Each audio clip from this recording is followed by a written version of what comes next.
Welcome to the future. Here, the poor don't have to hustle for a living. Why? Robots have snatched up every job out there. People can knock out their daily tasks without ever leaving their couches. The rich thought they'd hit the jackpot.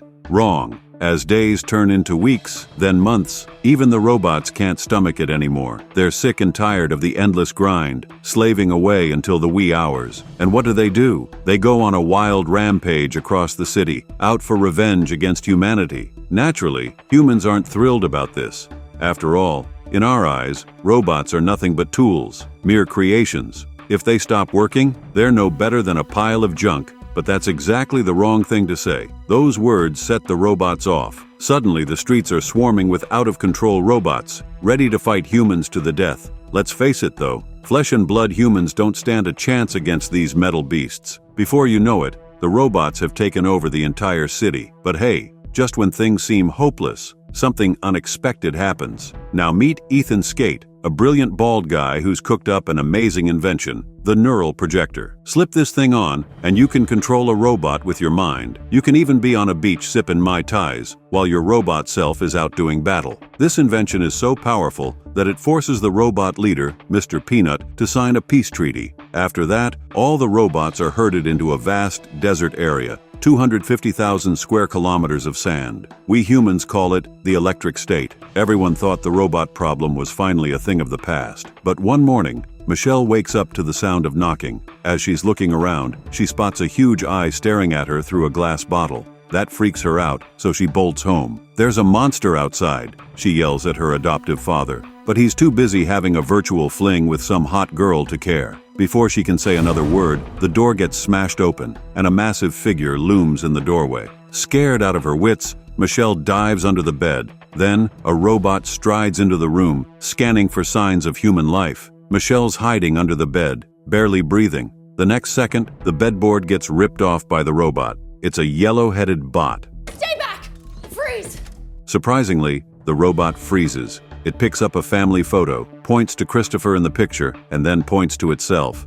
Michelle's totally confused. What's this robot up to? Then the robot drops a line from an old cartoon. "We can defeat the rock monster."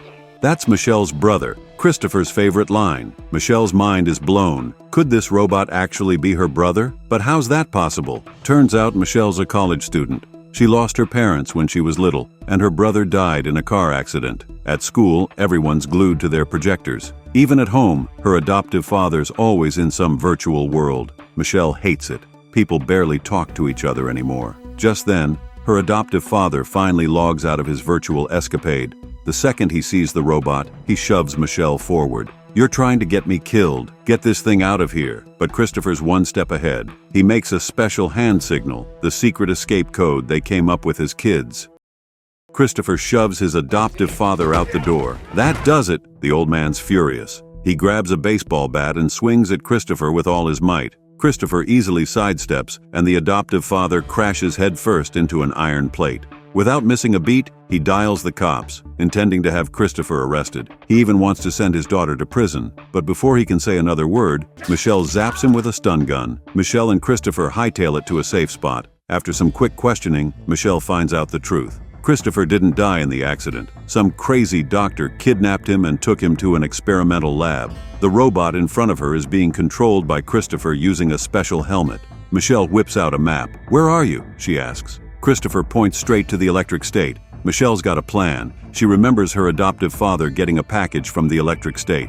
If someone can send packages from there, they must be able to get in. Michelle and Christopher sneak into a delivery truck and ride it into the quarantine zone. Once they arrive, they quietly slip out. But just as they're about to make their getaway, Michelle steps on a toy. The noise alerts the delivery driver, Keats. When Keats hears Michelle wants to go into the robot quarantine zone, he laughs his head off. "Are you nuts?" he says. "That place is crawling with rebel robots. You'll be dead in seconds." But before he can say another word, a mechanical cop shows up. Turns out, the adoptive father called the cops after waking up. The cop managed to track them down by using the license plate number. Keats isn't about to let the cop take Michelle away. He barks an order at his robot, Herman. "Attack!" But the cop's too fast. I'm shocked. The cop fires a shot, and boom, the warehouse explodes. In the chaos, Michelle jumps into action to help. Michelle claps her hands and the lights go out. The cops left fumbling in the dark with a flashlight. Michelle and Christopher use the opportunity to hop back in the delivery truck and drive off. They think they're in the clear, but then, bam! The cop fires a shot and blows up the truck. The two robots have no choice but to fight the cop head-on. But they're no match for it. Just when things look bleak, Michelle jumps on a forklift and rams the cop. The impact is so strong that it causes the cave to start collapsing. They run for their lives. Finally, they make it into the quarantine zone. But now they're faced with a new problem. The exit's sealed shut. There's absolutely no way to get back to the human world. Out of the blue, Keith spots two robots duking it out, trying to strip each other of parts. They freak out and dive for cover. They manage to hide before the robots could spot them. Turns out, life's rough for these bots in the quarantine zone too. Resources are scarce, so they're forced to fight tooth and nail for every scrap. But guess what? Keats, our delivery dude, has got a sweet secret base. And inside there's this colossal robot. It's like their ticket to the heart of the quarantine zone. They hop on a bus, and Herman picks it up like it's nothing. Next stop, a really strange place. It's some huge mall. But before they can even catch their breath, bam! A fridge comes hurtling towards them. Then, all sorts of junk starts flying their way. The robot carrying them can't handle it. It stumbles and crashes to the ground. Just like that, as soon as they arrive, robot guards in the mall nab them. But when they step inside, they're gobsmacked. The robots are living it up like humans. There's a robotic dog flipping through a book in a store window, mechanics fixing cars, musicians playing the keys, and this ginormous giant looking down at the mall from the skylight. The place is a dump, but it's full of life. Michelle's mind is blown. Robots aren't even real people, yet they seem to get life more than humans do. Then, Mr. Peanut strolls in. He tells his goons to untie them and says, "Time to go, kids, because if humans enter the electric state, the peace treaty goes down the drain. Then Ethan Skate can attack this place without batting an eye." When Mr. Peanut hears Michelle's here to save her brother and that a doctor kidnapped him, he's shocked. That doctor lives right here in the mall. So, he takes Michelle straight to Dr. Amherst. The second Michelle sees the doc, she goes off. "Why'd you kidnap my brother?"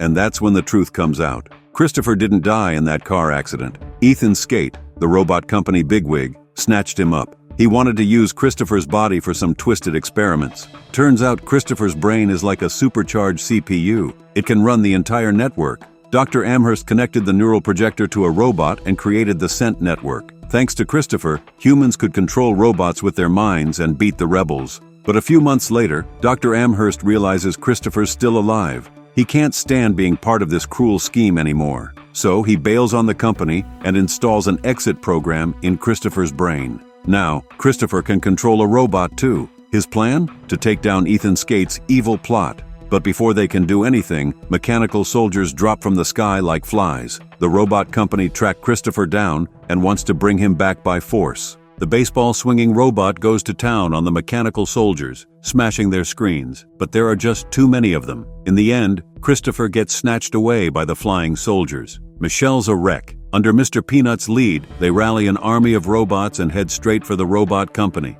Some woman's at work when a car comes out of nowhere and almost flattens her. She looks down and freezes. The rebel robot army's at her door. But Ethan Skate doesn't bat an eyelid. He barks orders at the mechanical soldiers. "Get ready to fight!" The robots load up their catapults. Refrigerators, TVs, washing machines. You name it, they're launching it. Suddenly, a 50-meter-tall robot shows up, carrying Mr. Peanut in its palm. This is the mother of all robot battles. Keats and the robots are going all out. Some are ramming into the enemy, others are zapping them with electric clamps. The smaller ones are pulling wires, and the big ones are stomping all over the mechanical soldiers. Ethan Skate watches the battle on the monitor and starts to sweat. He decides to jump into the fight himself. He puts on the projector and transforms into a robot. One shot and he takes out the knee of Herman. Mr. Peanut sees this and rushes to the rescue. The battle's at a standstill. Then bang! Skate blows up Herman, Keats's robot buddy. A smaller Herman tumbles out. Keats is exhausted.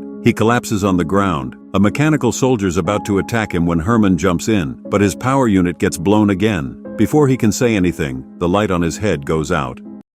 While Skate's busy, Michelle sneaks into the research lab. Christopher's out cold. Dr. Amherst's robot says, "You can meet him through the projector." Michelle's never worn a projector before. She used to hate these things. They cause so much trouble. But now she has to use one to see her brother. The next thing she knows, she's standing in their old house.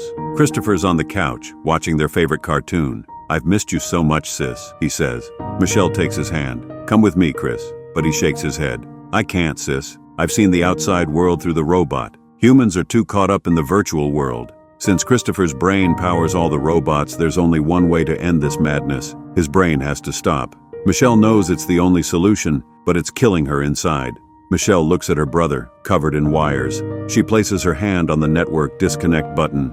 "This is for the best, Chris," she whispers. She presses the buttons one by one. Christopher's eyes start to close. Michelle holds the hand of the yellow robot and places it on his chest. She wants to feel him one last time. Suddenly, all the robots shut down. Ethan Skate's evil empire is history. The robots are cheering, but Keats is heartbroken. Herman sacrificed himself to save him. But wait, a smaller Herman pops up. "Hey bro, I was just transferring data. Why are you crying? Did you think I was a goner?" In the end, Ethan Skate's crimes are exposed. He's thrown in jail. Without the projectors, humans start to wake up. They stop living in the virtual world and start talking to each other again. Life's finally back to normal. This movie's The Electric State, the hottest sci-fi flick of 2025. The director of Avengers, Endgame, spent a whopping $320 million on it. If you dig this video, smash that like button and subscribe. See you next time.